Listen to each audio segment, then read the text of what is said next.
আজকে তোমাদেরকে দেখাচ্ছি ডাকবাংলা থেকে পাকুড়ের পথ যাওয়ার যে রাস্তার বেহাল দশা এই কারণে যে এখানে এত পরিমাণে ধুলা যে মানুষের যাতায়াত করা এত কষ্ট হয়েছে, তারপরেও কোনো সমস্যা কারো হচ্ছে না মানে যারা দায়িত্বশীল আছে তাদের কোনো সমস্যা হচ্ছে না। তারা তো এয়ার কন্ডিশন গাড়িতে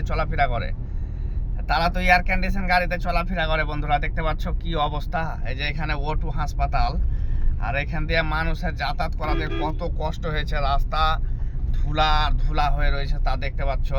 আর এই দেখো O2 হাসপাতাল এখানে, তোমাদেরকে ভালোভাবে দেখাবার চেষ্টা করছি। তো এমনটা মোটেও ঠিক না।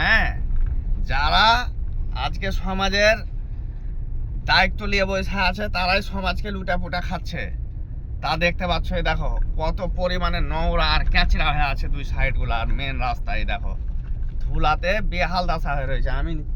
আমি দেখতে পাচ্ছ, এই দেখো আমি তোমাদেরকে আগে দেখাচ্ছি। দেখো এবার দেখো কি অবস্থা। দেখো মনে হচ্ছে কুয়াশা হয়ে গেছে, শীতের কুয়াশা লেগে গেছে, মনে হচ্ছে অন্ধকার আর অন্ধকার। তো বন্ধুরা ভিডিওটিকে শেয়ার করে দাও, বেশি করে শেয়ার করে দাও, তোমাদের কাছে অনুরোধ।